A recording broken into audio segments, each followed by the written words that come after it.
They told you the system was broken. They said it with genuine concern in their voices, the economists on the screens, the officials behind the podiums, the analysts in their clean offices with their clean hands. They pointed at the volatility in your life and called it a malfunction, a glitch, an unfortunate side effect of complexity. They promised committees. They promised reforms. They promised that stability was the goal, and that the turbulence you were living through was simply the cost of getting there. Pause on that for a moment, because what you are about to understand is not a theory. It is a structural truth that has been operating beneath every system ever constructed by those with the intelligence and the patience to construct one. The instability in your life is not a bug they are working to fix. It is the yield. Consider the physics of a pendulum. At rest, it stores no kinetic energy. It is inert, useless as a mechanism. It is only in the swing, in the oscillation between extremes, that energy becomes extractable. The architect does not want the pendulum to stop. The architect is positioned precisely at the pivot point, capturing the energy of every swing. This is not metaphor for the sake of elegance. This is the operational logic of every system, designed to concentrate value upward while distributing risk downward. Variance, the statistical measure of deviation, of instability, of how far outcomes scatter from the mean, is not a neutral mathematical concept when you apply it to human lives. Variance in a system designed by an architect is a resource. And like any resource, it flows toward whoever controls the infrastructure through which it moves. Think about what happens when your life becomes unstable, when income becomes uncertain, when the value of what you own becomes unpredictable. When the rules of the game shift faster than you can adapt, you become reactive. You make decisions under pressure. You accept terms you would never accept from a position of stillness. You sell low because you need liquidity now. You borrow at rates you would have refused 6 months ago. You trade long-term positioning for short-term survival. Every one of those decisions is a transaction. And on the other side of every transaction is a counterparty who was not surprised by the volatility, who was, in fact, prepared for it, who held dry powder precisely because they understood that the moment of your maximum instability was also the moment of their maximum opportunity. The masses believe that everyone suffers during periods of turbulence. This is the foundational lie. Suffering is not distributed equally across a system in variance. It is concentrated at the nodes with the least structural insulation, which is to say, at you, and converted into yield at the nodes with the most. The operator does not experience your crisis as a crisis. The operator experiences your crisis as a harvest window. Let us be precise about the geometry of this. In game theory, there is a concept called asymmetric information. Two players sit at the same table. The game appears fair because both players can see the board. But one player knows the probability distribution of future states. The other player believes the future is genuinely uncertain. These are not the same game. They are wearing the same clothes and using the same pieces, but one of them is playing chess and the other is playing in the dark. The one in the dark calls it bad luck when they lose. The one with the probability map calls it expected value. Now scale that dynamic. Not two players, not one table. Millions of nodes in a network.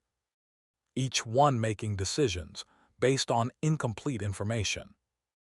Each one experiencing volatility as chaos, while the architect, positioned at the information layer above the network, watches the variance propagate in entirely predictable patterns. Chaos at the node level, Signal at the system level. This is the foundational architecture of extraction. It does not require malice. It does not require conspiracy. It requires only structural advantage compounded over time, and the patience to let variance do its work. The masses were taught to think about fairness in terms of rules. If the rules apply equally, the game is fair, but rules are the surface layer of a system. Beneath the rules is architecture. And architecture determines who absorbs variance and who harvests it long before the first move is made. You were handed a rule book. They were handed the blueprint. So here is where part 1 leaves you, not with an answer, with a more dangerous thing. If the system profits from the variance in your life, if your instability is not a malfunction but a designed yield mechanism, then ask yourself this: who benefits from keeping you in a permanent state of just enough uncertainty to remain reactive? Not desperate enough to revolt, not stable enough to think strategically. Precisely calibrated to the frequency of maximum extractability. Because a system that wanted to eliminate your volatility would be structured differently. The incentives would point in a different direction. The infrastructure would be built to absorb variance at the top and distribute stability downward. Instead, you have the inverse. Stability flows up, variance flows down. And the question that part 2 will answer, the one you already feel forming at the back of your mind, is not whether this is happening. You already know it is. The question is, how precisely does the architect calibrate the frequency of your instability to maximize yield without triggering the one outcome the system cannot survive? That answer is more elegant and more ruthless than you are prepared for.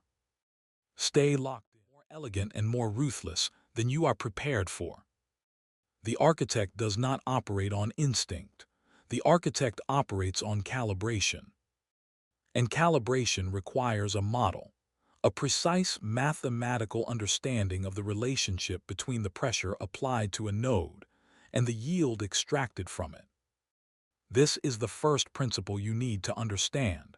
Call it the threshold gradient. Every node in the network, every person, every household, every small enterprise has a breaking point. A level of variance beyond which the node does not produce yield. It collapses. It defaults. It exits the system entirely. A collapsed node is not a productive node. It cannot service debt. It cannot consume. It cannot participate in the transactions that generate extractable value. So the architect does not maximize instability. The architect maximizes instability up to the threshold. Not beyond it. This is not compassion. This is yield optimization. Think of it in engineering terms. A material under stress will deform before it fractures. In that deformation zone, that elastic range between stability and collapse, the material is doing work. It is under tension. It is reactive. It is moving in ways that can be directed and harvested. The moment it fractures, it stops doing work. It becomes waste. The masses interpret the fact that they have not collapsed as evidence that the system is not hostile to them. They are still standing after all. They are still employed, still housed, still functional. Surely a system designed to harm them would have finished the job by now. This is the most elegant deception in the entire architecture. The fact that you are still standing is not evidence of the system's benevolence. It is evidence of its precision. You are being kept at exactly the stress level that makes you maximally productive as a resource. Not broken, not free, calibrated, now the second principle. And this one is where the architecture becomes genuinely sophisticated. In physics, resonance occurs when an external force applies energy to a system at the system's natural frequency. A small, consistent input timed correctly produces amplified oscillation. You do not need a large force, you need a precisely timed one. The architect does not need to create large shocks to keep the network in productive variance. The architect needs only to maintain a rhythm of smaller disruptions, timed to prevent the network from settling into equilibrium. Call this frequency entrainment. Equilibrium is dangerous to the architect. A node in equilibrium is a node that has stopped making reactive decisions.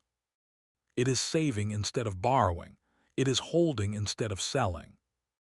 It is thinking in years instead of weeks. A network in equilibrium is a network that begins to ask structural questions, questions about why the architecture is built the way it is, and who benefits from the design. So the disruptions come, not catastrophically, rhythmically. A shift in the cost of something essential, a change in the rules governing something you depended on. A new source of uncertainty introduced precisely as the previous one was beginning to resolve. Each disruption alone seems manageable, contextual, the result of external forces beyond anyone's control. But the pattern, the frequency, is not random. It is tuned to prevent equilibrium from forming long enough for strategic thinking to take root. You are not being hit, you are being vibrated, and a system under continuous vibration never fully rests. It never fully consolidates. It remains in a state of managed instability, reactive, transactional, and extractable. Now let us make this concrete. Let us watch the mechanism operate in real time. The operator holds a position. It is a large position in an asset, in a market, in a class of claims against future value. The operator has held this position with patience, because the operator understands that patience is a structural advantage, available only to those who are not subject to variance pressure. The masses also hold positions, smaller ones, accumulated over time through the ordinary mechanics of participation in the system, equity in a home, savings against future uncertainty, ownership stakes in the enterprises where they exchange their labor for income. Then the frequency shifts. It does not announce itself as a manufactured event. It arrives wearing the face of external circumstance, a tightening of credit conditions, a repricing of risk across a class of assets, a regulatory adjustment that changes the calculus of holding versus liquidating. The executor moves through the information layer, and the signal propagates downward through the network. At the node level, it registers as pressure, sudden, unfamiliar pressure. The cost of carrying the position increases. The timeline for resolution compresses. Decisions that were weeks away are now hours away. The reactive mind engages, because the reactive mind is the only instrument available when variance arrives faster than strategy can form. The masses sell, not because they want to, because the architecture of their position, the leverage, the liquidity constraints, the absence of structural insulation, gives them no alternative. They sell at the price the market offers in the moment of maximum pressure, which is also the moment of minimum price.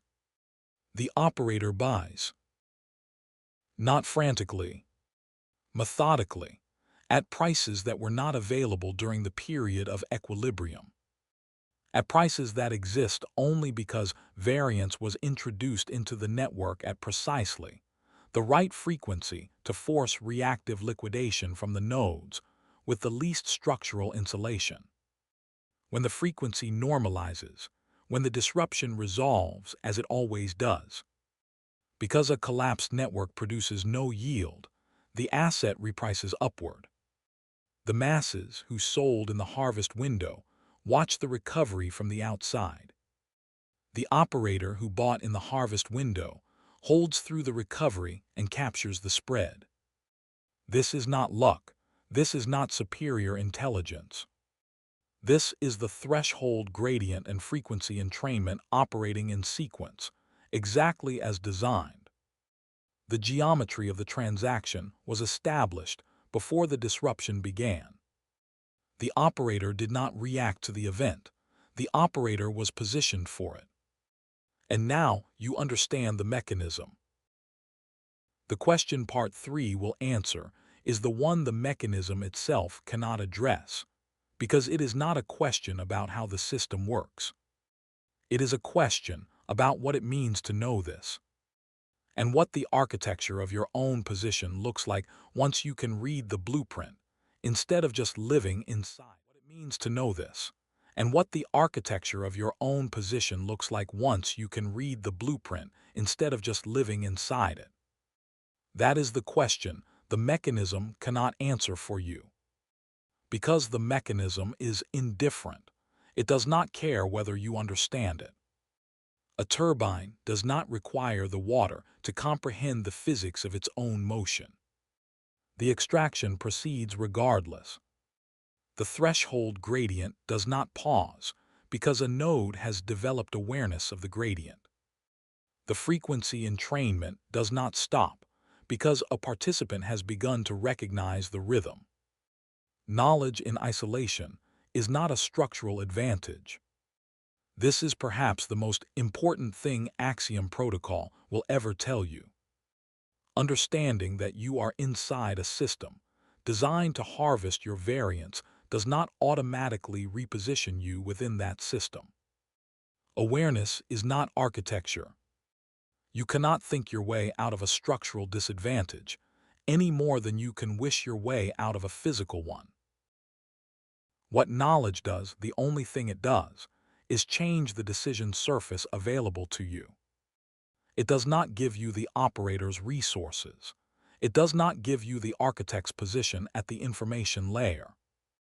What it gives you is this: the ability to stop making decisions that are legible to the system as reactive, and to begin making decisions that are structured, patient, and insulated from the frequency that is designed to keep you transactional. That is a narrower advantage than you were hoping for. It is also a real one. In network theory, there is a concept called decoupling.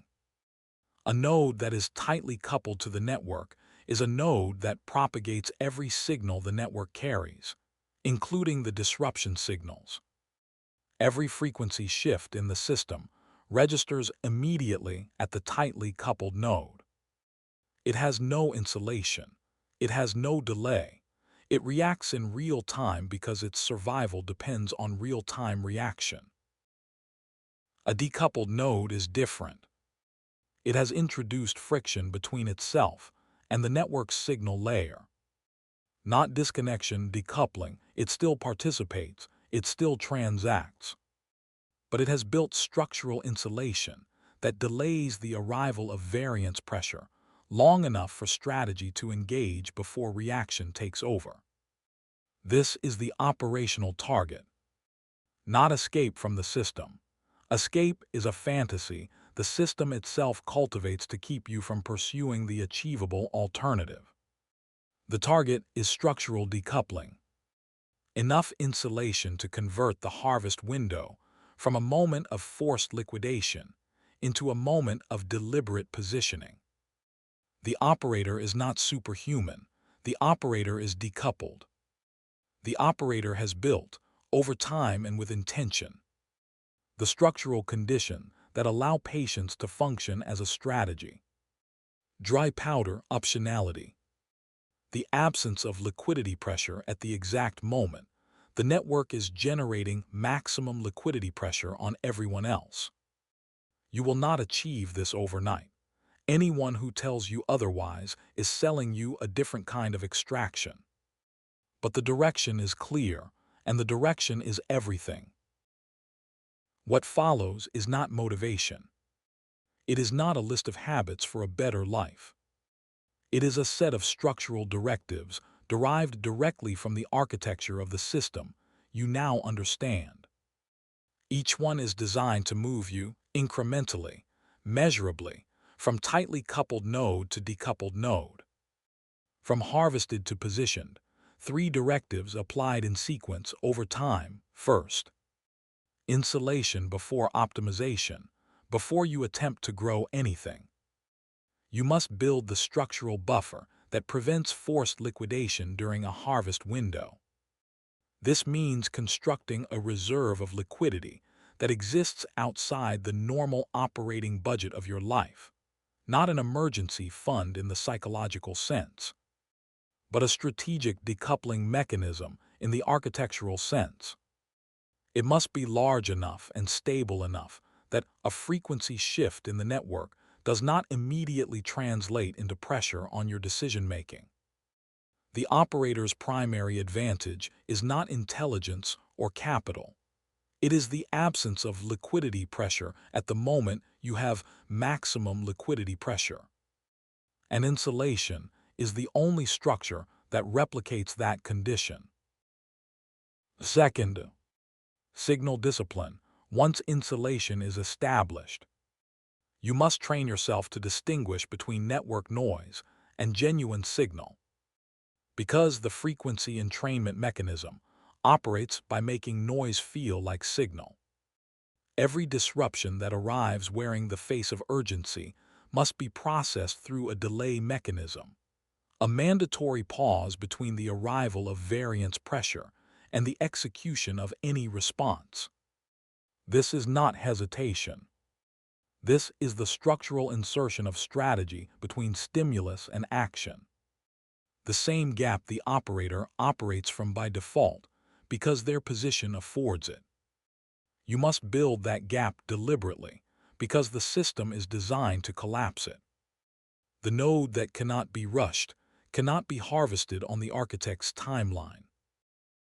Third, asymmetric accumulation. When the harvest window opens, and you will now recognize it when it does, the decoupled node does not flee.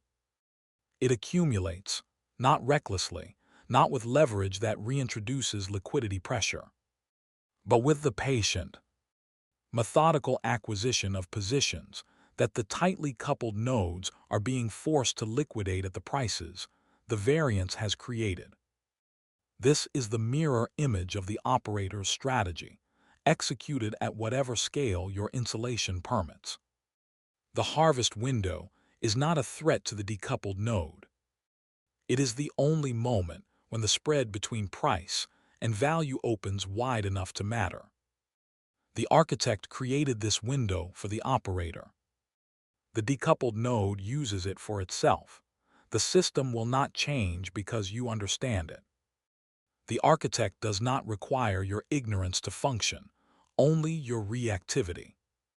Remove the reactivity, and you have altered your position within the architecture without waiting for the architecture to change. This is not justice. It is not revolution.